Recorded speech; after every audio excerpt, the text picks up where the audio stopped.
Hello, good evening ninth class. Welcome. I am Ishwar sir और आज हम बात करेंगे चैप्टर नंबर 1 के एनसीईआरटी के जो नोट्स हैं उसकी। सीबीएसई के थ्रू ये जो नोट्स हैं वो अवेलेबल करवाए जाते हैं सभी बच्चों के लिए और मैं इनको एक्सप्लेन कर रहा हूँ ताकि आप लोग बहुत अच्छे से इनको सीख सको, समझ सको और अच्छी नॉलेज गेन कर पाओ। तो हमारा चैप्टर नंबर 1 है। चैप्टर का नाम है मैटर इन अवर सराउंडिंग और इस चैप्टर के अंदर मैं जो आपसे बताने वाला हूँ, ठीक है, वो नोट्स को किस तरीके से ब्रीफ किया जाता है, समझा जाता है, दैट इज़ अबाउट इट। तो चैप्टर पहले ऑलरेडी मैं यूट्यूब पे अपना ये पूरा चैप्टर डिटेल में समझा चुका हूँ, डाल चुका हूँ। इसके 2 या 3 पार्ट्स आपको मिलेंगे और ये है कि चैप्टर कंप्लीट करने के बाद अगर आप इन नोट्स को फॉलो करोगे, देखोगे, ठीक है, जो कि मैं एक्सप्लेन कर रहा हूँ प्रॉपरली, तो लगभग 99% आपका कंसेप्ट क्लियर हो जाएगा। ओके, तो अगर मैं बात करूँ आपसे, लुक एट हियर, सबसे पहले हमारे पास जो है कंसेप्ट का मैपिंग फॉर्म में आते हैं। मैपिंग मतलब कि हमारा ब्रेन किस तरीके से चीज़ों को समझता है। तो look at here, first of all chapter के अकॉर्डिंग, मैटर का चैप्टर है पूरे का पूरा, तो हमें ये पता होना चाहिए कि मैटर क्या होता है। तो anything that occupies space and has mass is called matter. ये डेफिनेशन ऑलमोस्ट सभी स्टूडेंट अब क्लियर हो चुकी है बिकॉज चैप्टर हम थोरोली कर चुके हैं। ओके, और जिन्होंने नहीं देखा है वो पहले जाके मेरा पहले 3 वीडियो पार्ट 1, पार्ट 2 और पार्ट 3 जो है इस चैप्टर के टॉपिक के प्रॉपरली देख लें ताकि आपको क्लियर हो जाए। ओके और ये वन शॉट में भी ये मैंने चैप्टर कंप्लीट किया हुआ है, उसका भी आपको पूरा जो है वो चैनल पे मिलेगा। तो अगर आपने चैनल सब्सक्राइब नहीं किया है तो सबसे पहले प्लीज़ चैनल सब्सक्राइब करें ताकि आपके पास सारा कंटेंट हो और जो भी नया कंटेंट मैं अपलोड करता हूँ वो आपको सबसे पहले मिल सके। मैटर को अगर मैं ब्रॉडली क्लासीफाई करूँ तो ध्यान से देखिए, यहाँ पे हम इसको 2 कैटेगरी में जो है वो क्लासीफाई करने वाले हैं। ठीक है, पहली कैटेगरी हमारे पास जो है, ठीक है, that is states of matter, और दूसरा जो अगर हम देखें तो मैटर जो है वो किससे बना होता है तो उसके बेस पे। तो स्टेट्स ऑफ मैटर पे जो देखें वो 3 कैटेगरी में फिजिकल फॉर्म में देखने को मिलती है, solid, liquid and gases. Solid के बारे में बताऊं तो डेफिनेट शेप होती है, डेफिनेट वॉल्यूम होता है, ठीक है, डू नॉट फ्लो मतलब फ्लो नहीं करते, अपनी शेप चेंज नहीं करते। पार्टिकल जो है क्लोजली पैक्ड होते हैं because inter particle space negligible होता है। इन कंप्रेसिबल होते हैं मतलब आप इनको कंप्रेस करके दबा नहीं सकते। और सबसे इंपॉर्टेंट है, ठीक है, कि इसकी एग्जांपल आपको दुनिया भर के हर जगह पे मिल जाएंगे। जिस टेबल पे आप बैठे हो, ठीक है, जिस फ़ोन में आप इसे देख रहे हो या लैपटॉप में देख रहे हो, सारी सॉलिड फॉर्म है आपकी और उनकी शेप चेंज नहीं होती। लिक्विड्स की फिजिकल प्रॉपर्टीज़ को अगर मैं रिव्यू करूँ तो इनकी कोई डेफिनेट शेप नहीं होती बिकॉज आप जिस भी चीज़ में लिक्विड को डालेंगे वो उसी शेप में अपने आप को ढाल देगा। लेकिन इसका जो वॉल्यूम है वो फिक्स होता है। अगर 1 लीटर है तो आप चाहे उसको ग्लास में डालो, बोतल में डालो, शेप चेंज होगी लेकिन वो 1 लीटर कंटेंट ही रहेगा आपके पास। Similarly liquids can flow, alright, and particle जो है वो कंपेरेटिवली तो सॉलिड के मुकाबले में वो थोड़े से लूजली पैक्ड होते हैं, राइट, एंड लिटिल कंप्रेसिबल, यानी कि हल्का फुल्का हम प्रेस कर सकते हैं लिक्विड्स को। सॉलिड के अंदर ये बिल्कुल ही इम्पॉसिबल है, बट लिक्विड्स के अंदर थोड़ा बहुत आप इनको दबाने पे ये शेप चेंज करेंगे, कंप्रेस किया जा सकता है। इसके कुछ एग्जांपल वाटर मिल्क या कोई भी लिक्विड फॉर्म आप ले सकते हो। गैसेस की बात करें तो इनकी कोई डेफिनेट शेप नहीं होती है, कोई डेफिनेट फिक्स वॉल्यूम भी आपको देखने को नहीं मिलेगा। ये जहाँ पे भी आप रखेंगे उसी शेप के हिसाब से ढल जाएगी, वॉल्यूम भी इनका एक्सटेंड करता रहता है और कंप्रेस करने पे कम हो जाता है, alright, and they can also flow, इसीलिए वो भी फ्लूइड में आती है। गैसेज और लिक्विड दोनों को हम फ्लूइड कहते हैं, alright. Particles are too loosely packed, बहुत ज़्यादा लूजली पैक्ड होते हैं, हाईली जो है कंप्रेसिबल होते हैं। एयर, ऑक्सीजन, जितनी भी गैसेज है वो सारे इसके बेस्ट एग्जांपल है। अगर हम देखें तो मैटर का जो कंपोजिशन है वो पार्टिकल से बने होते हैं सारे मैटर, ठीक है। And physical nature of metal के बारे में अगर मैं बताऊं आपको तो look at here the first point. ये क्वेश्चन अक्सर एग्जाम में आता है कि write the 3 properties of physical nature of matter या पार्टिकल नेचर ऑफ मैटर। तो look at here, particles of matter are continuously moving. जो पार्टिकल्स होते हैं मैटर के वो लगातार मूव करते रहते हैं, alright. Particles of matter have space between them, और जितने भी पार्टिकल हैं उनके बीच में स्पेस भी होता है, खाली जगह भी होती है आपके पास। पार्टिकल्स ऑफ मैटर जो है अट्रैक्ट ईच अदर। तो शॉर्ट में अगर समझाऊं तो पार्टिकल नेचर, पार्टिकल से हर जितना भी मैटर आपका बना है वो पार्टिकल से बना है, बिना पार्टिकल के कोई मैटर एग्जिस्ट कर ही नहीं सकता। इनके अंदर जो 3 इंपॉर्टेंट गुण है, क्वालिटीज़ है, वो ये है कि ये कॉन्टिन्यूसली मूव करते हैं। सॉलिड के अंदर ये मोशन बहुत नेग्लिजिबल देखने को मिलेगा, लिक्विड में थोड़ा और ज़्यादा और गैसेज में मैक्सिमम होता है, ठीक है। तो वो डिफ्यूजन और ऑस्मोसिस के बेसिस पे आगे समझोगे आप। पार्टिकल ऑफ मैटर जो है उनके बीच में स्पेस होता है, वो डिपेंड करता है कि वो कितना है। अगर वो गैसेज है तो बहुत ज़्यादा पार्टिकल्स के बीच में स्पेस होगा, लिक्विड के अंदर थोड़ा और कम हो जाता है, और सॉलिड के अंदर ये पार्टिकल स्पेस बहुत कम रह जाता है, या नेग्लिजिबल आप कह सकते हो रहता है। इसी वजह से उनकी शेप फिक्स हो जाती है। एंड तीसरी प्रॉपर्टी कि जो पार्टिकल्स ऑफ मैटर होता है उनके अंदर अट्रैक्टिव पावर होती है, यानी कि हर पार्टिकल एक दूसरे को अपनी तरफ खींच रहा होता है।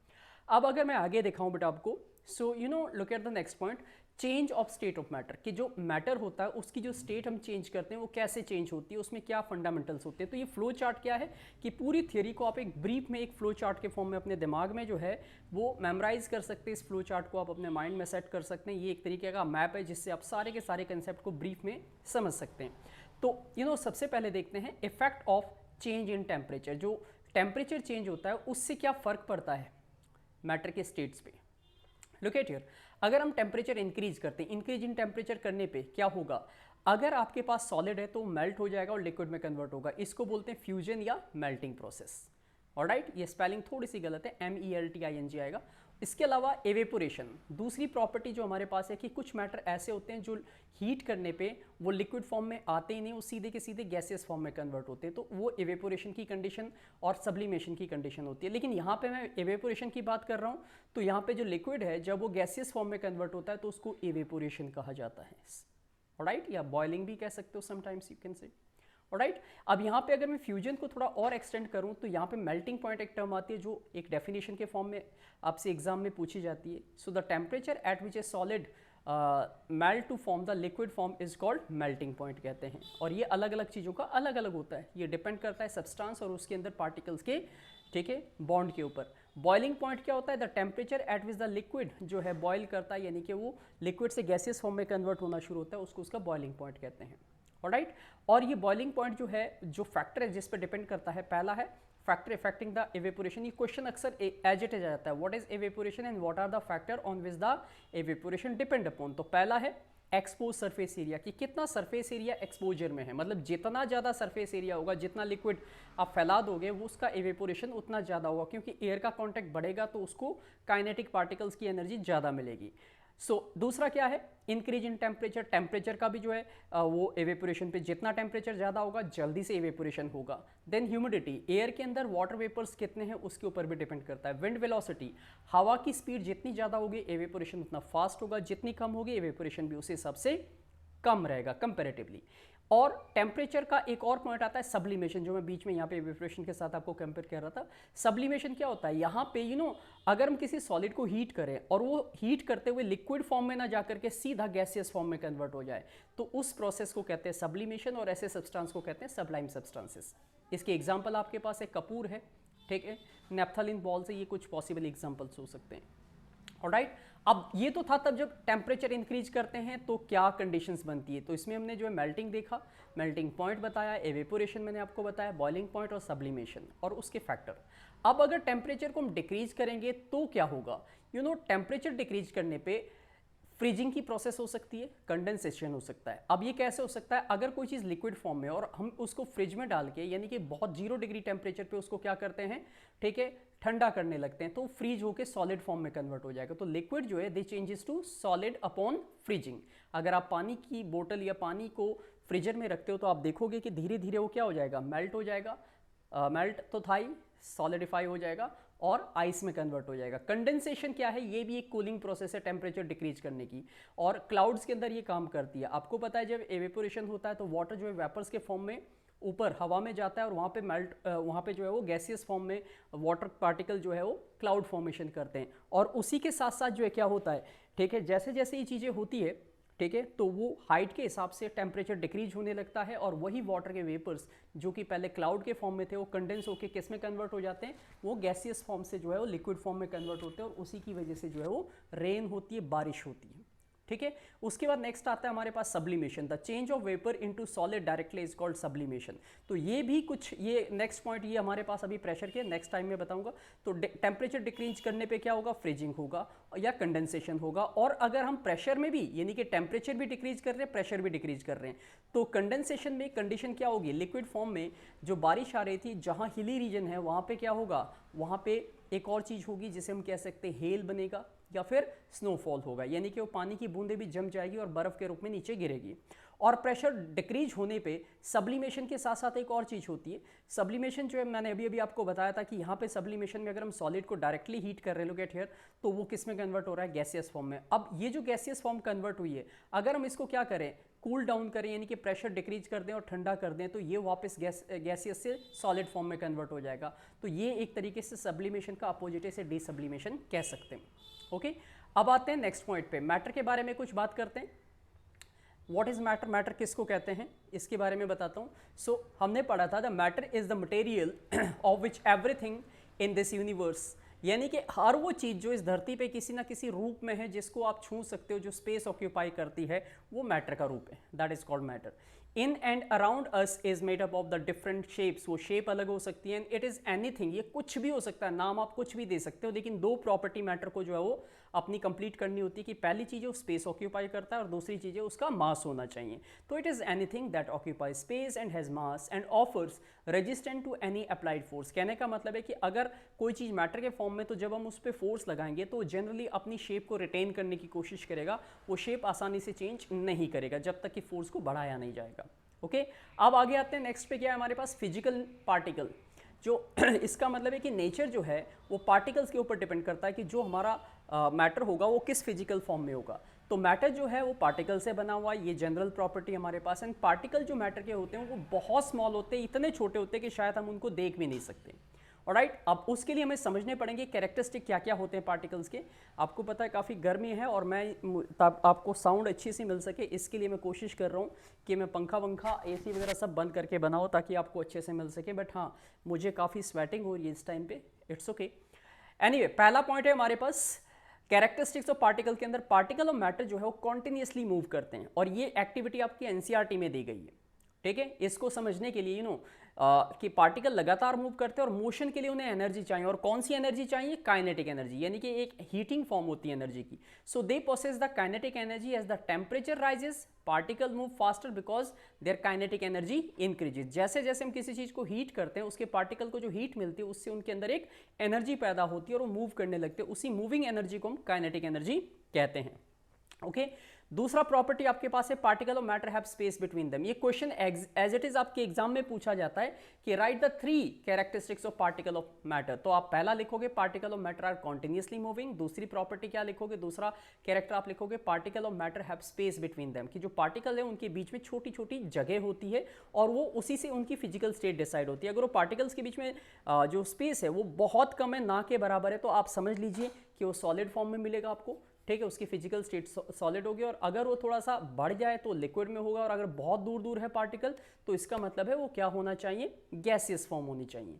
सो यहाँ पे जो लिखा है वो लिख रहे हैं कि when we make tea, coffee और लेमनेड, नींबू पानी जिसे आप कहते हैं, तो particle of one type of matter get into the space between the particle of the other, and this shows that there is enough space between particle of matter. तो जब हम एक चीज़ को दूसरे में मिलाते हैं, जैसे आप सपोज करो आप चाय बना रहे हो, आप कॉफ़ी बना रहे हो या लेमनेड बना रहे हो, तो हम इसमें चीनी और दूध को मिक्स करते हैं, पानी को मिक्स करते हैं, तो पार्टिकल एक दूसरे के साथ समा जाते हैं और एक यूनिक सी, एक आप कह सकते हो कॉन्टिन्यूस या होमोजीनियस नेचर का प्रोडक्ट हमें मिलता है। और इसका मतलब है कि वो पार्टिकल अपनी जगह दूसरे पार्टिकल के अंदर बना रहे हैं। और उसके लिए मैंने आपको बताया था कि कोई भी चीज़ जब हम मिक्स करते हैं तो वो अगर एक लिक्विड फॉर्म है तो लिक्विड वाले पार्ट को हम सॉल्वेंट कहते हैं, और जो उसमें हम डिसॉल्व कर रहे हैं उसे क्या कहते हैं, सॉल्यूट कहा जाता है। ओके, अब आओ नेक्स्ट पे नीचे, ये डायग्राम आप देख सकते हो, यहाँ पे हमने वाटर लिया, वाटर के अंदर हमने सॉल्ट ऐड किया 1 स्पून, और वो वाटर को जो है अच्छे से स्टेयर कर दिया, स्टेयर मतलब हिला दिया, तो यू कैन सी कि ये जो सॉल्ट है वो पूरे का पूरा पानी में डिसॉल्व हो जाएगा, और आप वाटर के अंदर सॉल्ट को कहीं भी आइडेंटिफाई नहीं कर पाओगे, क्योंकि पूरे का पूरा जो वाटर है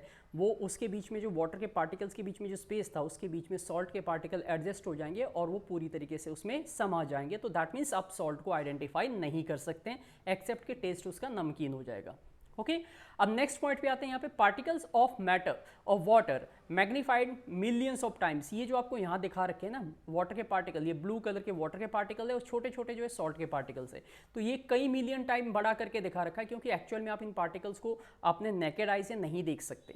Alright, so when we dissolve salt in water तो particle of salt got into the space between particle of water. तो ये बता रहे हैं कि जब भी हम salt को, नमक को पानी में घोलते हैं तो पार्टिकल जो है नमक के बहुत छोटे होते हैं, वो घुलने के बाद वाटर के पार्टिकल्स के अंदर मिल जाते हैं और इसी वजह से हमें एक होमोजीनियस मिक्सचर मिलता है जिसमें हमें सॉल्ट और वाटर का आइडेंटिफिकेशन पॉइंट नहीं मिलता, मतलब वो दोनों एक जैसे ही दिखते हैं, लगता है सारा पानी वो गायब हो गया उसमें. ऑलराइट, तीसरी प्रॉपर्टी जो पार्टिकल्स ऑफ मैटर की है हमारे पास, particles are varying and have space between them. तो याद रखना जो पार्टिकल है वो साइज के हिसाब से अलग अलग मैटर के अलग अलग होते हैं, इसीलिए उनके उसी के ऊपर उनकी प्रॉपर्टी भी डिसाइड करती है कि कोई सी चीज़ अपने अंदर डिसॉल्व कर सकते हैं या नहीं कर सकते हैं. तीसरी प्रॉपर्टी हमारे पास है particle of matter attract each other, यानी कि जो पार्टिकल्स हैं मैटर के, चाहे वो किसी भी कोई सा भी मैटर है, उनके जो भी पार्टिकल हैं, चाहे वो सॉल्ट है, वाटर है, वॉटएवर, वो एक दूसरे को अट्रैक्ट करते हैं. इसीलिए पानी एक दूसरे के साथ पार्टिकल जुड़े होते हैं और वो फ्लो करता है, अलग नहीं हो पाता एक दूसरे से. So when we open a tap water, जब आप एक नलका खोलते हो, try to break the stream of, तो आप बीच में ऐसे हाथ लगा के अगर उसको हटाने की कोशिश करोगे तो थोड़ा सा हटेगा लेकिन फिर से वापस कनेक्ट हो जाएगा. ठीक है, सो ये संभव नहीं होगा कि आप उसको अलग कर पाओ. और ऐसा क्यों है? Because stream of water remain together, particle जो वाटर के वो एक साथ रहने की कोशिश करते हैं क्योंकि वो एक दूसरे को अट्रैक्ट कर रहे हैं. And particle of water are held together because of the force of attraction between them. Right, अब यहाँ पे हमारे पास कुछ और पॉइंट बनते हैं, जैसे the space between the particles and the kinetic energy of the particle is minimum in solid. Solid के अंदर ये बहुत कम देखने को मिलेगी आपको. ठीक है, intermediate in the liquid and maximum in the gases. तो काइनेटिक एनर्जी, अगर हम 3 फिजिकल स्टेट ऑफ मैटर की बात करें, सॉलिड, लिक्विड एंड गैस, तो सबसे ज़्यादा काइनेटिक एनर्जी किस में मिलेगी? गैसेस में. उससे कम किस में मिलेगी? लिक्विड में. और सॉलिड के अंदर क्यों? तो पार्टिकल बहुत क्लोजली पैक्ड है तो हिल डुल नहीं सकते, इसलिए उनके अंदर काइनेटिक एनर्जी नहीं होगी. हाँ, जब हम सॉलिड को हीट करेंगे तो धीरे धीरे वो काइनेटिक एनर्जी बढ़ेगी क्योंकि वो हीट गेन करेंगे और उससे वो दूर होने लगेंगे और वो सॉलिड मेल्ट होकर किस में कन्वर्ट हो जाएगा? लिक्विड में कन्वर्ट हो जाएगा. राइट, अब नेक्स्ट पॉइंट पे आते हैं. Force of attraction between the particle is strongest in the solid, intermediate in the liquid and weakest in the gases. तो जो पार्टिकल के बीच में जो अट्रैक्शन है, जैसे कि हमने तीसरी प्रॉपर्टी पढ़ी थी कि जो पार्टिकल्स होते हैं मैटर के वो एक दूसरे को अट्रैक्ट करते हैं, तो इस सबसे ज़्यादा अट्रैक्शन फोर्स आपको कहाँ देखने को मिलेगी? सॉलिड के अंदर देखने को मिलेगी. उससे कम कहाँ मिलेगी? लिक्विड में. और सबसे वीकेस्ट कहाँ होती है? गैसेस के अंदर देखने को मिलेगी. Got it? यहाँ पे इस डायग्राम को आप समझ सकते हो. ठीक है, इसमें अगर आप ध्यान से देखोगे तो ये डायग्राम आपको ये समझा देता है कि यहाँ पार्टिकल के मोशन को दिखाया गया है. सॉलिड के अंदर आप देख सकते हो, ये डायग्राम देखिए पहले वाला, ये सॉलिड है, इसमें particles are very closely packed और इसलिए इनके बीच में मोशन नाम मात्र होगा. ठीक है, लिक्विड के अंदर देखिए पार्टिकल्स के बीच में काफ़ी स्पेस हो गया है तो इनके बीच में मोशन होगा हल्का फुल्का. और गैसेस के अंदर पार्टिकल इतने दूर है कि इनकी काइनेटिक एनर्जी, और रेड जो लाइनें दिखाई दे रही है वो इंडिकेट कर रही है कि इनके पास काफ़ी सारी काइनेटिक एनर्जी, और गैसेस इसी वजह से जो है वो फैलती है जहाँ पे भी हम उनको रखते हैं. तो ये जो ABC है, ये ये एक तरीके का स्केमेटिक डायग्राम है और ये आपको क्या बताने की कोशिश कर रहा है कि 3 स्टेट्स ऑफ मैटर के अंदर पार्टिकल का अरेंजमेंट किस तरीके से आप समझ सकते हो. अब अगर आप डायग्राम को देखो तो 3 स्टेट ऑफ मैटर के बेसिस पे ये डायग्राम है, जिसमें ये जो आपको बिल्कुल अरेंज्ड और बिल्कुल वेल मैनर दिख रहा है ये सॉलिड है because particles are very closely packed and there is no space between them. Liquid के अंदर आप देखेंगे तो वो थोड़ा सा डिसमैनर्ड हो गया, इनके अंदर जो है पोजीशन आगे पीछे है बिकॉज इनमें स्पेस कहीं बढ़ गया है कहीं कम हो गया. और गैसेस की तो नेचर ये है कि पार्टिकल एक दूसरे से पूरा हेट करते हैं और एक दूसरे से दूर जाने की कोशिश में लगे रहते हैं. तो ये अरेंजमेंट ऑफ पार्टिकल के बेस पे आप 3 स्टेट्स ऑफ मैटर को आसानी से आइडेंटिफाई कर सकते हो कि ऐसा क्यों होता है और इसके पीछे का क्या लॉजिक है. अब मैं इसमें मतलब पूरा डिटेल एक्सप्लेन नहीं कर रहा हूँ मैं, क्योंकि नोट्स एक्सप्लेन कर रहा हूँ. डिटेल अगर आपको देखना है तो मेरे आपको चैप्टर के थोरोली वीडियो देखने पड़ेंगे जिसमें मैंने एक एक बात को एक्सप्लेन किया हुआ है. यहाँ पे तो ये कि अगर आप चैप्टर को रिवाइज कर रहे हो क्विकली तो आप नोट्स के फॉर्म में उसे कैसे जल्दी समझ सकते हो और क्या क्या की पॉइंट उसमें जो आपको समझने होते हैं. नाउ स्टेट्स ऑफ मैटर के बारे में बात करेंगे. तो फिजिकल स्टेट ऑफ मैटर को हम 3 कैटेगरी में पढ़ते हैं, solid, liquid and gases, and we can classify our body into 3 states of matter. ऐसे ही हमारी जो बॉडी है वो भी 3 स्टेट्स ऑफ मैटर में एग्जिस्ट करती है. जो बोन्स, टीथ, ये सारे के सारे हार्ड होते हैं, रिजिड होते हैं, तो इनको हम सॉलिड कहते हैं. ब्लड, ठीक है, वाटर जो हमारी बॉडी में प्रेजेंट होता है वो लिक्विड फॉर्म है. Right, and air in our lungs, जो हम सांस लेते हैं, जो ऑक्सीजन हमारे बॉडी में जा रही है, कार्बन डाइऑक्साइड जो वापस आ रही है, ठीक है, वो लगभग 70% of water in our body. कहने air our lungs is gaseous and also there is 70%. तो आपकी बॉडी के अंदर जो है पानी की मात्रा 70% है. मतलब अगर कोई आदमी 100 किलो का है तो उसके अंदर 70 किलो पानी है उसका. ठीक है, और एयर की बात करें तो ऑक्सीजन और कार्बन डाइऑक्साइड हमारी गैसियस फॉर्म है. तो आप देख सकते हैं ह्यूमन बॉडी के अंदर फिजिकल स्टेट्स के अकॉर्डिंग तीनों स्टेट्स मौजूद है, सॉलिड भी है, लिक्विड भी और गैसेस भी. और एग्जांपल आप ध्यान रख सकते हो. ठीक है, अब आते हैं नेक्स्ट पॉइंट पे. नेक्स्ट पॉइंट में हमारे पास है सॉलिड स्टेट। इसके कैरेक्टर में आपको बताऊंगा, मोटे मोटे 4 कैरेक्टर हैं, बहुत इजीली आप तैयार कर सकते हो because it's not that difficult. पहला जो कैरेक्टर आप आइडेंटिफाई करोगे, देखने पे आप देखोगे तो सॉलिड कैसे होते हैं, उनकी शेप क्या होती है, फिक्स होती है, डेफिनेट शेप होती है। आप जैसे सपोज करो मैं ये कोई चीज़ पकड़ लेता हूँ हाथ में अपने, ठीक है, look at here, I just, मेरे पास सपोज करो ये आप देख पा रहे हो, ये इतना सॉलिड है, मैं इसको अगर ऐसे दबा रहा हूँ तो इसकी शेप चेंज नहीं हो रही है, और अगर ऐसा हो रहा है तो इसका मतलब क्या है कि इसकी शेप क्या है, फिक्स है, और ये सॉलिड है, यही इसकी प्रॉपर्टी है, क्योंकि जो सॉलिड है वो अपनी शेप चेंज नहीं कर सकते। इसके अलावा डिस्टिंक्ट बाउंड्री का मतलब इसी ऑब्जेक्ट को दोबारा देखिए, इसकी बाउंड्री आपको चारों तरफ दिख रही है, ये बाउंड्री इसकी एज इट इज, यानी कि इसकी शेप बिल्कुल ऐसी की ऐसी रहेगी, ये शेप अपनी चेंज नहीं करेगा। ऑलराइट, तीसरी प्रॉपर्टी है रिजिडिटी होती है और इनकम्प्रेसिबिलिटी होती है। रिजिडिटी मतलब हार्ड होते हैं, इनको हम दबा नहीं सकते, इनकम्प्रेसिबल होते हैं। सॉलिड जो है अपनी शेप चेंज नहीं कर सकते, उनको हम कंप्रेस नहीं कर सकते, बहुत हाई प्रेशर में टूट जाएगा, अपनी ब्रेक डाउन हो जाएगा, लेकिन शेप चेंज नहीं करेगा। एंड द डी पॉइंट है कि हैव डेफिनेट वॉल्यूम। जो जितने भी सॉलिड्स होते हैं उनका वॉल्यूम डेफिनेट होता है। वॉल्यूम मतलब वो जितना स्पेस ऑक्यूपाई करेंगे वो हमेशा क्या रहेगा, फिक्स रहेगा। Got my point. जैसे सपोज करो ये जो है, ठीक है, इसका वॉल्यूम फिक्स है, ये इतनी लेंथ है, ये इसकी हाइट है, इसकी ब्रेथ है, तो इसका वॉल्यूम अगर मैं L into B into S से निकालूं तो फिक्स रहेगा, वो चेंज नहीं होगा। ओके, अब आते हैं नेक्स्ट पॉइंट पे। कुछ एक्सेप्शनल एग्जांपल भी हमारे पास देखने को मिलेंगे जो ये प्रॉपर्टीज एग्जिबिट नहीं करते होंगे। जैसे देखिए रबर बैंड जो है, कहने को तो वो सॉलिड है, अगर उसको हम स्ट्रेच करेंगे तो अपनी शेप चेंज कर लेता है। गॉट माई पॉइंट, वो अपनी शेप जो है चेंज कर लेता है अंडर द फोर्स, लेकिन वो तब है जब फोर्स लगाएंगे, और जैसे हम वो फोर्स हटा देंगे वो रबर बैंड वापस अपनी शेप में आ जाएगा। If excessive force is applied, यहाँ पे देखिए, if excessive force is applied it breaks the solid and have the fixed rigid shape, so the kinetic energy of the particle in the solid state is very less, therefore solid have fixed and rigid shape। जो solid है उनके अंदर kinetic energy negligible होती है, इसीलिए वो अपने particle बहुत closely packed होते हैं, fix होते हैं, जोड़ के रखते हैं अपने आप को, और वो rigid होते हैं, hard होते हैं, और अपनी shape change नहीं होने देते हैं। so, अगले ये 2 पॉइंट में इस चीज़ को हम ओवरकम कर सकते हैं। we can compress sponge as it its pores are filled with the air but it is it is solid. इसको मैं आपको एक एग्जांपल से समझाता हूँ। लुक एट हियर, मैं अगर आप कैमरे में मुझे देख पा रहे हो तो लुक एट हियर, ये एक स्पॉन्ज मैंने लिया है, जैसे ही मैं इसको कंप्रेस कर रहा हूँ देखो ये शेप चेंज हो रही है इसकी, और अगर ये इसकी शेप चेंज हो रही है तो इसका मतलब ये हुआ, ठीक है, कि ये क्या है, ये देखने में तो ये सॉलिड है, बट ये कैसा सॉलिड है, इसको बोलते हैं एमॉर्फस सॉलिड। इसके अंदर जो एयर है, जब मैं इसे कंप्रेस कर रहा हूँ तो एयर बाहर निकल जाती है और ये दब जाता है, जैसे मैं छोड़ता हूँ वो खाली जो पोर्स है उसमें एयर भर जाती है और वापस अपनी शेप रीगेन कर लेता है। ठीक है, तो this is all because of such thing. अब यहाँ पे देखिए salt and sugar take shape of the container. अब जो सॉल्ट और शुगर है, आप जिस भी चीज़ में उसे रखोगे वो उसी शेप के आपको देखेंगे। क्यों? क्योंकि वो छोटे छोटे, ठीक है, किससे बने हुए, पार्टिकल से बने, और वो पार्टिकल जो है वो रोल ओवर कर सकते हैं, यानी कि वो एमॉर्फस सॉलिड है। एक तो होते क्रिस्टलाइन सॉलिड जो अपनी शेप चेंज नहीं करते, वो एमॉर्फस नेचर के हैं, that's why they seems to like that. Liquid state के बारे में आपको बताऊं बेटा, अब देखिए लिक्विड के बारे में देखते हैं। लिक्विड के क्या क्या कैरेक्टर हैं। फ्लूइडिटी होती है, that means they can flow. Alright, so अगर वो फ्लो कर सकते हो तो रिजिड तो नहीं है, that's mean they are not rigid at all.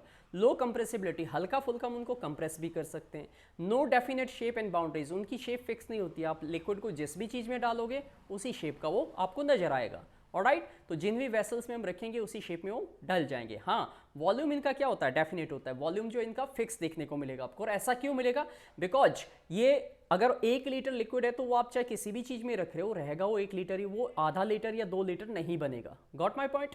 Alright, इसके अलावा जो है अगर हम देखें, सो वो जिस भी कंटेनर में रखा जा रहा है उसी शेप में आ रहा है, तो इसका मतलब ये हो गया कि वो जो है उसका जो वॉल्यूम है वो फिक्स है, लेकिन शेप फिक्स नहीं है। अब यहाँ कुछ पॉइंट को हम डिस्कस करते हैं इनके, जैसे force of attraction between particle of liquid keep its volume same. जो पार्टिकल्स के बीच में जो फोर्स होती है उसकी वजह से उनका वॉल्यूम फिक्स रहता है। ये लिक्विड की बात कर रहा हूँ मैं। Liquids are substances having fixed that is definite volume and no fix shape. तो लिक्विड ऐसे सब्सटेंसेस है जिनका वॉल्यूम फिक्स होता है लेकिन शेप फिक्स नहीं होती। Alright, and they take the shape of the container in which they are stored. जिस भी चीज में हम उसे डालते हैं वो उसी शेप में ढल जाता है। The gases, oxygen, carbon dioxide, या जितनी भी गैसेज है आप जो एटमॉस्फेयर में आपको देखने को मिलती है, वो एक दूसरे के साथ मिक्सअप होती है। इस प्रोसेस को हम डिफ्यूजन कहते हैं, इंटरमिक्सिंग ऑफ पार्टिकल जो कि जनरली गैसेज में सबसे ज़्यादा मिलता है उससे कम लिक्विड में होता है और सॉलिड में ना के बराबर होता है। So due to all these properties gases जो होती है, जो एक्वेटिक एनिमल्स या प्लांट्स होते हैं, वो इसी वजह से जो है अब जो पानी में रहने वाले जो जानवर हैं उनको ऑक्सीजन कहाँ से मिलती है, बिकॉज ये जो कार्बन डाइऑक्साइड और ऑक्सीजन है ये वाटर में भी सॉल्युबल होती है, राइट। तो और ये प्रोसेस जो है जिसकी वजह से डिजॉल्व हो रही है उसको बोलते हैं डिफ्यूजन। तो diffusion is much more in liquid than that in the solid due to that of the free movement of particles of liquid. Alright, तो डिफ्यूजन की प्रोसेस सबसे ज़्यादा गैसेस में मिलती है, उससे कम लिक्विड में मिलती है और सॉलिड के अंदर ये बहुत रेयर देखने को मिलती है। अब तीसरा जो फिजिकल स्टेट है हमारे पास है वो गैसियस स्टेट है। उसके कैरेक्टर में आपको बता देता हूँ। पहला कैरेक्टर है हैव फ्लूइडिटी, ये भी फ्लो कर सकते हैं इसीलिए ये भी फ्लूइड हो गए बाय नेचर, तो इनमें फ्लूइडिटी हुई। ऑलराइट, हाई कंप्रेसिबिलिटी, ये गैस की सुपर क्वालिटी है कि सबसे ज़्यादा हाईली कंप्रेसिबल होती है, ठीक है। इसके लिए जो है अगर मैं आपको एग्जांपल दिखाऊं तो मैंने एक एग्जांपल यहाँ पे रखा हुआ है, आप यहाँ पे देख पा रहे होंगे। ये देखिए, अगर आप देख पा रहे हो तो ये इसके अंदर एक लिक्विड सा है, ये एक लाइटर है और इसके अंदर ये जो लिक्विड है ये असल में लिक्विड नहीं है बल्कि क्या है, ये गैस है, ठीक है, एलपीजी लिक्विफाइड पेट्रोलियम गैस, जिसको हाई प्रेशर और लो टेम्परेचर पे इस पे कंप्रेस करके रखा गया तो ये लिक्विड फॉर्म में दिखा रहा है अपने आप को। तो ये बताता है कि गैसेस हाईली कंप्रेसिबल होती है। इनकी there is no definite shape, कोई बाउंड्रीज नहीं है, कोई डेफिनेट शेप नहीं है। जिस भी चीज़ में आप कंटेनर में आप जो है वो गैस को रखोगे वो उस पर चारों तरफ दीवारों पर टक्कर मार के बाहर निकलने की कोशिश करेगी। एंड दैट्स हाउ आप कह सकते हो कि इनकी डेफिनेट शेप भी नहीं होती है और डेफिनेट वॉल्यूम भी नहीं होता, क्योंकि जितनी बड़ी चीज़ में आप रखोगे वो गैस उतनी ज़्यादा फैल जाएगी, तो उसका वॉल्यूम भी चेंज हो रहा है। तो गैसेस के अंदर जो है ना तो आप कह सकते हो कि शेप फिक्स होती है ना वॉल्यूम फिक्स होता है, हाईली कंप्रेसिबल होती है, डेफिनेट बाउंड्रीज नहीं होती है, एंड दैट्स हाउ गैसेस की प्रॉपर्टी बहुत अलग हो जाती है। Got it. अब इसके कुछ की पॉइंट पे आते हैं। Particle in gases are free to move in any direction, hence gases can flow. अब जो पार्टिकल्स होते हैं गैसेस के वो किसी भी डायरेक्शन में मूव कर सकते हैं, इसलिए हम कह सकते हैं कि सबसे ज़्यादा मूवमेंट जो है वो गैसेस में ही मिलेगा। और यही वजह कि उनका फिक्स वॉल्यूम भी नहीं रहता और फिक्स शेप भी नहीं रहती। ओके, नेक्स्ट पॉइंट पे लेके जाता हूं आपको। Pressure of gases is the force applied on the walls of the vessel by the irregular movement या मूविंग गैस पार्टिकल। जो प्रेशर होता है गैस का कि वो जिस भी चीज़ में हम रखते हैं उसी चीज़ पे वो प्रेशर लगाती है। आपने बलून में गैस भरी, एयर भरी, तो बलून को फुला देती है, उसके वॉल्स पे लगातार वो टकरा रही है। ऐसा क्यों होता है? क्योंकि इनकी जो डायरेक्शन है पार्टिकल की वो इरेगुलर है, वो इधर भी जा रहे हैं, इधर भी जा रहे हैं, ऊपर भी जा रहे हैं, नीचे भी जा रहे हैं, और इस वजह से हम ये कह सकते हैं कि वो अपनी जो शेप है वो रिटेन नहीं कर पाते। Got it. अब change of state of matter के बारे में बात करेंगे। क्या होता है ये? यानी कि सॉलिड से लिक्विड, लिक्विड से गैस, या फिर वाइस वर्सा भी कह सकते हो कि वाटर जो है वो 3 स्टेट्स ऑफ मैटर यानी कि तीनों फॉर्म में अपने को देखने को मिलेगा। अगर मैं पूछूं आपसे कि सॉलिड फॉर्म जो होती है वाटर की वो क्या है, तो that is ice. Liquid form क्या है, ठीक है, दैट इज वाटर। और गैसियस फॉर्म जो होती है वाटर वेपर या स्टीम आपने देखी होगी। ऑलराइट, एंड ऑन हीटिंग, अगर हम हीट करें तो सॉलिड फॉर्म जो आइस थी वो मेल्ट होकर लिक्विड फॉर्म वाटर में कन्वर्ट हो जाएगी। और अगर हम उसे और हीट करें, बॉयल करें, तो वाटर जो है वो वेपर्स में कन्वर्ट होकर गैसियस फॉर्म में भी कन्वर्ट हो जाएगा। और change in physical state of matter जो है वो 2 तरीके से होती है। पहला है बाय चेंजिंग द टेम्परेचर, यानी कि हम कोई भी फिजिकल स्टेट, सॉलिड, लिक्विड या गैस है, अगर हम उसकी फिजिकल स्टेट को बदलना चाहते हैं, सॉलिड को लिक्विड में, लिक्विड को गैस में, या गैस को वापस लिक्विड में और लिक्विड को वापस सॉलिड में, तो टेम्परेचर एक रोल प्ले करता है। जैसे यहाँ पे अगर आप यहाँ पे डायग्राम देखें, इस डायग्राम को ध्यान से देखें, तो यहाँ मेल्टिंग ऑफ आइस को दिखाया गया है। ये एक टम्बलर है, ठीक है, कैलोरीमीटर है यहाँ पे, और इसमें आइस क्यूब्स रखे हैं और ऊपर ये थर्मामीटर है, और इसको हम हिला रहे हैं तो धीरे धीरे ये आइस क्यूब मेल्ट हो रहे हैं, और मेल्ट होने के बाद ये लिक्विड में कन्वर्ट हो रहे हैं। बट सिचुएशन ये कि जब तक हम इसको जब तक ये मेल्ट पूरी तरीके से मेल्ट नहीं हो जाएंगे तब तक, ठीक है, यहाँ पे टेम्परेचर फिक्स रहेगा 0 डिग्री ही। और उस हीट को हम क्या कहते हैं, वो एक उसे कहते हैं लेटेंट हीट, और इसका मीनिंग होता है हिडन हीट। यहाँ पे देखेंगे तो यहाँ बॉइलिंग ऑफ वाटर दिखाई गई है, पानी को हम बॉयल कर रहे हैं, बॉयल करने के बाद ये गैसेस फॉर्म में कन्वर्ट हो रहा है। तो यहाँ से सॉलिड से लिक्विड कन्वर्जन आपको दिखाया है, और इस वाले डायग्राम में लिक्विड से गैसियस फॉर्म कैसे कन्वर्ट हो रही है उसको दिखाया। अब इस कुछ चीज़ को समझने के लिए कुछ टर्मिनोलॉजी है, जैसे मेल्टिंग पॉइंट क्या होता है, तो आप कह सकते हैं the temperature at which a solid melt to form the liquid at atmospheric pressure is called its melting point. यानी कि वो टेम्परेचर जिस पे कोई सॉलिड जो है मेल्ट होके, पिघल के लिक्विड फॉर्म में कन्वर्ट हो जाता है, जो भी एटमॉस्फेरिक प्रेशर वहाँ पे नॉर्मल एटमॉस्फेरिक प्रेशर हम कह सकते हैं, वो उसका मेल्टिंग पॉइंट कहलाएगा। That is called melting point. Alright, melting point of ice is 273.16 kelvin माना जाता है, जो कि अगर डिग्री सेल्सियस में देखेंगे तो 0 डिग्री सेल्सियस होता है। तो आपको पता होना चाहिए कि जो टेम्परेचर स्केल है वो 3 है, केल्विन स्केल है, सेल्सियस स्केल है और फ़ारेनहाइट स्केल है। ड्यूरिंग द मेल्टिंग, जब मेल्टिंग होती है तो temperature of ice does not rise even though heat is being supplied continuously due to the latent heat of fusion. जब ये कंडीशन आती है कि ऐसा क्यों होता है, तो ये है लेटेंट हीट ऑफ फ्यूजन की वजह से। जब तक, इसका मतलब ये हो गया कि जो आपके पास आइस है, जब तक वो पूरी तरीके से लिक्विड में कन्वर्ट नहीं हो जाएगा तब तक जो टेम्परेचर है वो उतना ही रहेगा जितना स्टार्टिंग में था 0 डिग्री। और जब वो लिक्विड में पूरी तरीके से कन्वर्ट हो जाएगा तब उसका टेम्परेचर बढ़ना शुरू होगा, और इस हीट को हम क्या कहते हैं, लेटेंट हीट ऑफ फ्यूजन कहते हैं। तो this latent heat of fusion is used up to overcome the force of attraction between ice particle at 0 degree Celsius. Energy of water particle is much more than the energy of the particle of ice at 0 degree. ये भी reasoning में question आता है कि अगर आपको 0 degree पे पानी दे रखा है ठंडा, बिल्कुल आइस कोल्ड वाटर है, और 0 डिग्री पे आइस है, तो कौन आपको ज़्यादा कूल करेगी? तो जवाब होता है आपका आइस करेगी, क्योंकि उसके अंदर ज़्यादा लेटेंट हीट ऑफ क्या है, फ्यूजन है। That's because. अब लेटेंट हीट ऑफ फ्यूजन क्या होता है, इसकी एक डेफिनेशन आपको यहां से फ्रेम आउट हो जाती है।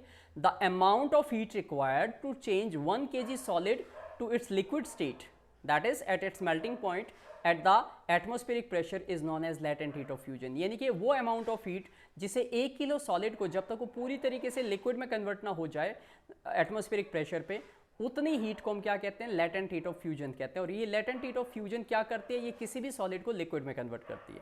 अब अगर सेकंड पॉइंट पे आते हैं तो बॉइलिंग पॉइंट क्या होता है? बॉइलिंग मतलब उबालना। तो temperature at which a liquid boil to form the vapour या gaseous form at atmospheric pressure is called boiling point. और बॉइलिंग पॉइंट जो होता है वो लगभग 373 यानी कि सीधा 100 प्लस हो जाता है, तो 100 डिग्री सेल्सियस होता है। और अगर इसको कैल्विन पे देखें तो 100 प्लस में 273 जो कि 0 को इंडिकेट करता है, 373 कैल्विन होता है। और ये टेम्परेचर कन्वर्जन आपको आना चाहिए, एग्जाम में काफी क्वेश्चन इसके पूछे जाते हैं। लेटेंट हीट ऑफ वेपराइजेशन की बात करेंगे, the amount of heat required to change, ये सारी वो टर्मिनोलॉजी है, वो डेफिनेशन है जो आपको अच्छे से तैयार करनी है, बिकॉज ये एग्जाम में स्ट्रेट फॉरवर्ड पूछी जाती है। सो लेटेंट हीट ऑफ वेपराइजेशन क्या होता है? वेपराइजेशन से आपको समझ में आ रहा होगा वेपर्स बनाना। तो अमाउंट ऑफ हीट यानी कि वो अमाउंट ऑफ हीट जो कि 1 kg लिक्विड को उसको गैसियस फॉर्म में कन्वर्ट करके, ठीक है, पूरी तरीके से गैस में बदल दे at atmospheric pressure, is called latent heat of vaporization. The amount of heat required to convert 1 kg of liquid to its gaseous form is called latent heat of vaporization. And during the boiling, the temperature of water does not rise even though heat is not being supplied. अब ध्यान से देखो, ये बता रहे हैं कि जब बॉइलिंग होती है तो बॉइलिंग के अंदर जो टेम्परेचर था वो उतना ही रहेगा। कब तक नहीं रहेगा? यानी कि पानी जब तक 100 डिग्री पे नहीं पहुंचेगा तब तक उसका टेम्परेचर फिक्स ही रहेगा, वो बदलेगा नहीं। और 100 डिग्री के बाद वो फिक्स मतलब उससे ऊपर जाएगा नहीं, क्योंकि 100 डिग्री पे पानी अब लिक्विड से गैसेस फॉर्म में कन्वर्ट हो गया है। तो ये जो एक्स्ट्रा हीट हम दे रहे हैं वो सारी हीट कहाँ जा रही है? वो सारी की सारी हीट उन बॉन्ड को तोड़ने में लग रही है जो कि पार्टिकल्स के बीच में अट्रैक्शन की वजह से उनको बांधे हुए थे। ठीक है, सो यहाँ पे देखिए at 100 degree Celsius energy of water vapour जो है वो मच मोर होती है than the energy of water at 100 degree Celsius. ध्यान से सुनना इस बात को, 100 डिग्री पे अगर स्टीम है और 100 ही डिग्री पे 100 डिग्री पे ही वाटर है, तो कौन सा आपके स्किन पे डालें तो ज़्यादा जलाएगा? तो जवाब होगा, ठीक है, जो वेपर फॉर्म में होगा, क्योंकि उसके अंदर एक्स्ट्रा हीट है, वो लेटेंट हीट उसके अंदर छुपी हुई है। लेकिन जो वाटर है 100 डिग्री पे, उसने वो लेटेंट हीट अभी एब्जॉर्ब नहीं की है, इसी वजह से वो लिक्विड फॉर्म में, गैसेस फॉर्म में कन्वर्ट नहीं हुआ। So we can change one state of matter to another by changing the temperature. तो यहाँ पे हमने सीखा कि किस तरीके से हम स्टेट्स ऑफ मैटर को कन्वर्ट कर सकते हैं, सिंपली टेम्परेचर को चेंज कर सकते हैं। और ये जो फ्लो चार्ट है, ये आपके डायग्राम में, ये एग्जाम में बहुत बार पूछा गया है कि इसको आपको कंप्लीट करना है और आपको बताना है कि क्या आएगा। ये फिलअप्स आपको दे देते हैं, जैसे यहाँ खाली छोड़ दिया, ये लिख दिया, नीचे का खाली छोड़ दिया। तो ये आपको पता होना चाहिए कि सॉलिड को ये एरो राइट की तरफ जा रहा है, मतलब इधर कन्वर्जन हो रहा है, तो लेफ्ट से राइट में कन्वर्जन हो रहा है। सॉलिड को हीट करने पर लिक्विड में कन्वर्ट होता है, ठीक है। लिक्विड को और हीट करते हैं तो गैसेस फॉर्म में, और गैस को अगर हम वापस क्या करें, कूल करें, तो ये क्या बनेगा, लिक्विड बनेगा, इसको कंडेंसेशन कहते हैं। और लिक्विड को फिर और कूल करें यानी कि फ्रीज करें तो वापस क्या हो जाएगा, सॉलिड फॉर्म में कन्वर्ट हो जाएगा। And this is how you can understand the concept, कि ये जो मैं आपको बता रहा हूँ ये कंसेप्ट है पूरे का पूरा। एट 25 डिग्री सेल्सियस वाटर क्या मिलेगा आपको, लिक्विड फॉर्म में मिलेगा। 0 डिग्री सेल्सियस पे वाटर जो है सॉलिड फॉर्म में हो सकता है और लिक्विड फॉर्म में भी हो सकता है, बट ज़्यादातर फॉर्म में हम कह सकते हैं कि वो सॉलिड यानी कि आइस में कन्वर्ट होना शुरू हो चुका होता है। 100 डिग्री सेल्सियस पे वाटर जो है गैसियस फॉर्म में कन्वर्ट हो जाता है। तो पानी का 0 डिग्री क्या है, ये इसका फ्रीजिंग पॉइंट है, 100 डिग्री क्या है, बॉइलिंग पॉइंट है, और 25 डिग्री क्या है, रूम टेम्परेचर माना जाता है। अगला पॉइंट है सब्लिमेशन। तो सब्लिमेशन मैंने आपको बताया था कि किसी सॉलिड को अगर सीधा हीट करें और वो लिक्विड बने ही ना, सीधा गैसियस फॉर्म में कन्वर्ट हो जाए, ऐसी प्रोसेस को हम सब्लिमेशन कहते हैं और ऐसे सब्सटेंसेस को हम बोलते हैं सबलाइम सब्सटेंसेस। तो यहाँ पे देखिए, the change of solid directly into vapours on heating and of vapour into solid on cooling without passing through the intervening liquid state. Intervening मतलब बीच की स्टेट, जो लिक्विड स्टेट है उसमें वो जाता ही नहीं है, ऐसी प्रोसेस का नाम होता है सब्लिमेशन। यहाँ पे इस बात को एग्जाम्पल से समझाता हूँ। ये बोल रहे कि अगर हम कैम्फर लें, कैम्फर जो है वो कॉमन नेम है और इसको हम बोलते हैं, केमिकल नेम इसका है अमोनियम क्लोराइड, जो कि एक सॉल्ट है। अगर उसको एक इस तरीके से चाइना डिश में लेइए, डायग्राम आप साथ साथ फॉलो करते रहिए, ठीक है, और उसको ऊपर से इन्वर्टेड उल्टी करके एक फनल ऐसे लगा दे और यहाँ पे एक कॉटन प्लग लगा दे ताकि ये जो वेपर्स है वो बाहर ना निकले इसके अंदर से। Alright, so the vapours of the ammonium chloride, जैसे हम इसे हीट करेंगे तो ये हीट करने पे ये कैसा है, सबलाइम सब्सटेंस है, ये लिक्विड में नहीं कन्वर्ट होगा, सीधा गैसियस फॉर्म में। ये गैसियस फॉर्म जैसे ही इन वॉल पे जाके टकराएगी ये वापस ठंडी हो जाएगी, क्योंकि बाहर से ये कूलिंग इफेक्ट इसे कूल करके सॉलिड फॉर्म में कन्वर्ट कर देगा। तो यहाँ पे आप देख रहे हो कि यहाँ से सॉलिड से सीधा गैस बना और गैस से वापस सीधा सॉलिड बना, इसमें लिक्विड स्टेट आपको कहीं देखने को नहीं मिल रही है। And this is a best example कि अगर आपको अमोनियम क्लोराइड NH4Cl और सॉल्ट, नमक, इन दोनों का मिक्सचर दे रखा और आपसे कहा जाता है कि इसको सेपरेट कैसे करेंगे, तो आप कौन सा मेथड यूज करेंगे, सब्लिमेशन। ये जो अमोनियम क्लोराइड है हीट करने पे वेपर्स के फॉर्म में यहाँ इकट्ठा हो जाएगा और जो नीचे बचेगा वो सिर्फ NaCl नमक बचेगा आपके पास।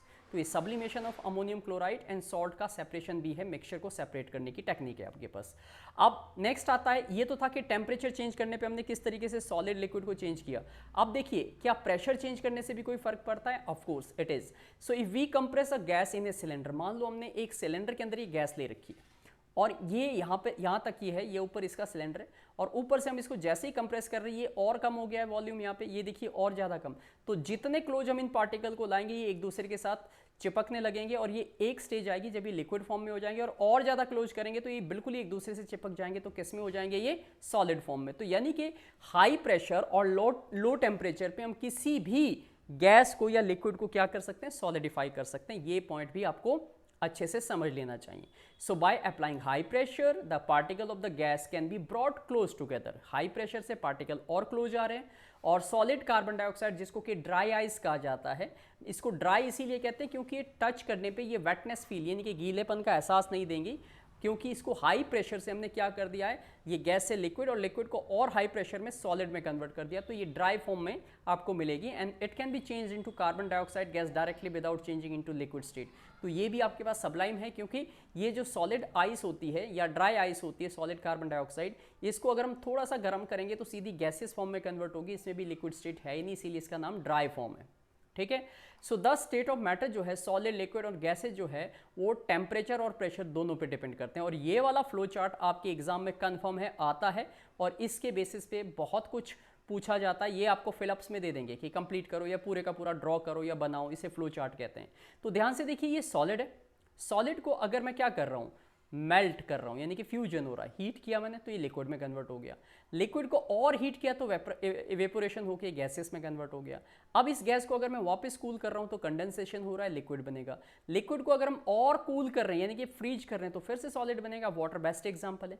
दूसरा केस क्या है, सब्लिमेशन का, जहाँ पे लिक्विड स्टेट है ही नहीं, तो सॉलिड को आपने हीट किया, सब्लिमेशन हुआ, गैस बना, गैस को आपने कूल किया, फिर डीसब्लिमेशन हुआ, फिर वापस सॉलिड फॉर्म में कन्वर्ट हो गया। अब इवेपोरेशन की बात करता हूं, काफी इंपॉर्टेंट टॉपिक है, यहां से 3 मार्कर क्वेश्चन डेफिनेटली आपको मिलता है। सबसे पहले सवाल किया जाता है इवेपोरेशन क्या होता है। तो इवेपोरेशन जो है अ सरफेस फिनोमेनन, सरफेस मतलब ये हमेशा ऊपर होता है, अंदर नहीं होता किसी लिक्विड के, सरफेस पे होता है जहां एयर का कॉन्टैक्ट होता है।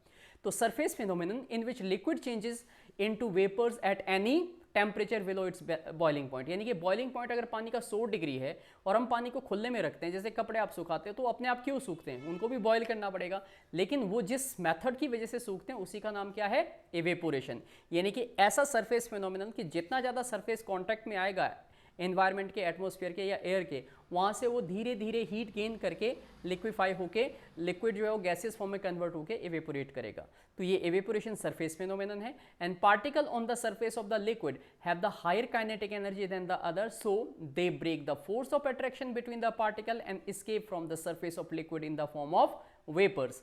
तो जो सरफेस होता है, जैसे अगर ये हैंकी है और ये गीला है, तो ये जो सरफेस है ये एयर के कांटेक्ट में, ऊपर से पंखा चल रहा है, एयर का कांटेक्ट है, तो यहाँ पे जो गीलापन है उसके वाटर के पार्टिकल को ये हीट देगा, वो हीट करने के बाद काइनेटिक एनर्जी गेन करेंगे and they start just converting into gaseous form and this is simply what we called evaporation. अगला पार्ट इसमें पूछा जाता है वो कौन कौन से what are the factor that affect the evaporation.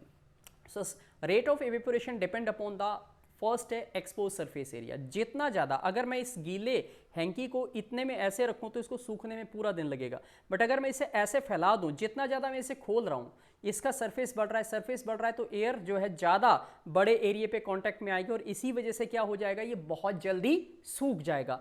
तो सरफेस एरिया जो है वो इवेपोरेशन को क्या करता है, if there is more surface area it means more evaporation, right. तो रेट ऑफ इवेपोरेशन इंक्रीज होता है by increasing the surface area. Next point अगर हम देखें तो इंक्रीज टेम्परेचर इंक्रीज करेंगे, काइनेटिक एनर्जी बढ़ेगी, काइनेटिक एनर्जी बढ़ेगी तो रेट ऑफ इवेपोरेशन भी बढ़ेगा और टेम्परेचर घटाने पे यही चीज कम हो जाएगी, ठीक है। ह्यूमिडिटी क्या होती है, अभी अगर मैं यहाँ रूम में बैठा हूँ और पंखा नहीं चल रहा है तो मुझे बहुत पसीना आ रहा है, इसकी वजह से मेरा पसीना सूख नहीं रहा है, तो समझ लो एयर के अंदर काफी सारी ह्यूमिडिटी है। ह्यूमिडिटी मतलब एक्स्ट्रा वाटर वेपर्स है, ऑलराइट। तो पानी जो है भाप नहीं बन पा रहा है। तो when humidity of the air जो है उसकी डिग्री जो है वो कम होती है, लो होती है, तो एवेपोरेशन रेट ज़्यादा होता है। जैसे कि जब ड्राई डे है, खूब गर्मी पड़ रही है, उस टाइम पे एवेपोरेशन ज़्यादा होगा। और जब बारिश का मौसम आता है तो उस टाइम पे ऑलरेडी रेन की वजह से काफ़ी सारे वाटर वेपर्स एयर में होते हैं, तो हम जो एवेपोरेशन रेट है वो कम हो जाता है, यानी कि भाप बनना बंद हो जाता है, या ये कह लीजिए कि लिक्विड जो है गैसियस फॉर्म में नहीं कन्वर्ट हो पाता प्रॉपर्ली। विंड, तो विंड स्पीड जो है जब इंक्रीज करेंगे, हवा जितनी तेज होगी एवेपोरेशन रेट उतना ज़्यादा होगा, और जितनी कम होगी एवेपोरेशन रेट उतना ही कम होगा। जैसे you can look at me, मुझे काफ़ी स्वेटिंग हो रही है अभी ये वीडियो बनाते हुए, बिकॉज काफ़ी गर्मी है इस टाइम पे, टेम्परेचर जो है 45-46 के अराउंड है, ऑलराइट। और साउंड जो है आपको अच्छी क्लियर सुनाई दे, इसके लिए ज़रूरी है कि मेरे माइक्रोफोन पे पंखे की या किसी और चीज़ की साउंड ना आए।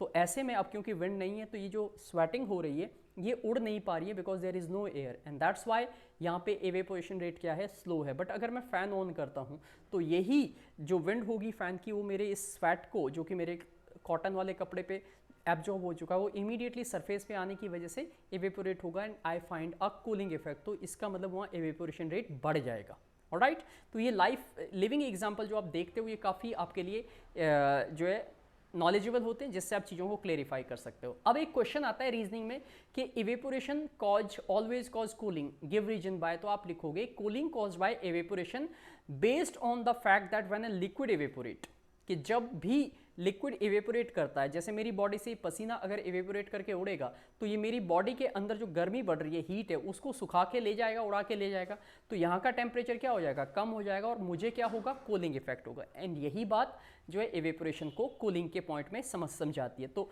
ये बता रहे कि cooling caused by evaporation is based on the fact that when a liquid evaporate it takes latent heat of vaporization. Latent heat मतलब वो हीट जो लिक्विड को गैस में कन्वर्ट करती है from the surrounding, and that's Y temperature मेरी body का कम हो जाएगा, यानी कि एनवायरनमेंट का कम हो जाएगा, क्योंकि वो गैस के फॉर्म में उड़ गया है, एंड दैट्स वाई वहाँ पे कूलिंग इफेक्ट आएगा टेम्परेचर लो होने की वजह से। एग्जाम्पल देखिए कि when we put acetone our hand, आपने कभी डीओ या एसीटोन जैसी चीज़ें हाथ पे अगर स्प्रे करोगे तो कूलिंग इफेक्ट आता है ना, वो यही है, क्योंकि जैसे हम उसे स्प्रे करते हैं वो हमारी बॉडी की हीट को सोख के उड़ा देता है, और इसी वजह से वहाँ पे टेम्परेचर कम हो जाता है और आपको कूलिंग इफेक्ट फील होता है वहाँ पे, ठीक है। This is because of this.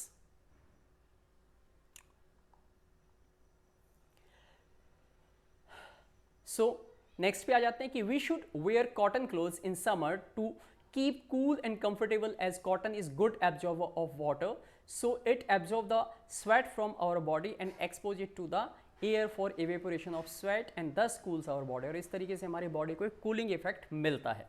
ये रीजनिंग में क्वेश्चन आते हैं, this is the answer what you have to answer, ठीक है। दूसरा है often people sprinkle water on the ground during the summer, and इसका भी रीजनिंग में क्वेश्चन आएगा कि गर्मियों में लोग अपने छत पे या घर के आगे पानी क्यों छिड़कते हैं, क्या होता है उससे। आप समझ गए होंगे कि वो पानी छिड़कने से जो वो घर के आगे का या छत का जो हिस्सा है जिसमें दिन भर धूप की वजह से गर्मी से तप गया था, वो पानी वहाँ पे पड़ते ही एवेपोरेट होने लगेगा, भाप बन के उड़ेगा, और वो जितनी हीट उसने छत ने या उस घर के आगे के उस हिस्से ने, आपके आंगन ने सोख रखी थी, वो भाप बन के उड़ जाएगी और वहाँ का टेम्परेचर लो हो जाएगा, तो आपको क्या होगा, वो प्लेस कूल हो जाएगा, and this is because we have to do it. ठीक है। ऐसे ही अर्धन पोर्ट में पानी रखते हैं, मटके में पानी रखते हैं तो ठंडा क्यों होता है? यहाँ पे भी कारण वही है, मिट्टी का जो घड़ा होता है उसके अंदर छोटे छोटे छोटे छोटे पोर्स होते हैं, और वो पोर्स क्या करते हैं, जैसे ही पानी हम उसमें डालते हैं, उन पोर्स में से वो वाटर धीरे धीरे बाहर की तरफ आता है, और बाहर जो एयर होती है वो एयर उसके कांटेक्ट में जब आती है तो उसमें से जो हीट है वो खींच लेती है, यानी कि उसको वेपर्स में कन्वर्ट करके उड़ा देती है, और अंदर का टेम्परेचर बाहर के मुकाबले में कम हो जाता है, तो घड़े में रखा हुआ पानी क्या हो जाता है, कूल डाउन हो जाता है। सो यहाँ पे हमारा ये चैप्टर के नोट्स फॉर्मेट में कंप्लीट हो जाता है। अगला एक और वीडियो आपके लिए अपलोड करूंगा अगले 1-2 दिन में, जिसमें ये सारे के सारे क्वेश्चंस और उनको मैं डिस्कस करूंगा, आपके साथ समझाऊंगा। तो वो हमारा क्वेश्चन आंसर सेशन होगा, और उसके लिए पहले आप इन नोट्स को और उससे पहले जो चैप्टर के वीडियोज़ है उससे अच्छे से देख लें, ताकि आप इन सारे क्वेश्चंस को जब मैं कराऊं आपको तो इजीली आप समझ पाओ। इसमें ऑब्जेक्टिव टाइप भी हम लेंगे, तो सारा फॉर्मेट इसमें क्वेश्चन आंसर का भी हम पूरे का पूरा जो है वो डिस्कस करेंगे। So you have to prepare the chapter first, notes को अच्छे से तैयार कर लें ताकि हम आगे शुरू कर सके। तो दैट वाज ऑल। अगर मेरे वीडियोस आपको अच्छे लग रहे हैं, आपको सीखने को मिल रहा है, तो मेरी आपसे एक छोटी सी रिक्वेस्ट है कि प्लीज़ लाइक ज़रूर करें हर वीडियो को, जितनी बार आप देखते हैं उतनी बार लाइक करें, ठीक है। और मेरे वीडियो को शेयर भी करें जितना कर सकते हैं, ताकि आप जैसे और बच्चों को भी इसका बेनिफिट मिल सके। और अगर आपने सब्सक्राइब नहीं किया है चैनल तो सब्सक्राइब जरूर कर लें, क्योंकि उससे मुझे और ज़्यादा वीडियो बनाने के लिए आपको, ठीक है, एक इंस्पिरेशन मिलता है कि मेरी वीडियोस को लोग लाइक कर रहे हैं, उसको जो है वो सब्सक्राइब कर रहे हैं, मतलब लोग चाहते हैं, बच्चे चाहते हैं, स्टूडेंट चाहते हैं कि उनको और इस तरीके की चीज़ें मिलती रहें। So take care of your self, अपने आप को सेफ रखें हैं, ठीक है। ये कोरोना का टाइम है तो खुद को थोड़ा सा बचा के रखें, बाहर सोशल लाइफ थोड़ी सी कम कर दें और घर के अंदर रहें, और अपनी अच्छे से पढ़ाई करें, अपनी एक्सरसाइज करें, और अपना ध्यान रखें, लाइफ को जो है एंजॉय करें, डिप्रेशन में ना जाए, स्ट्रेस ना ले, गलत चीज़ों को अवॉइड करें और हमेशा पॉजिटिव रहने की कोशिश करें। Thanks for watching this video, ठीक है। Meet you soon in the next video.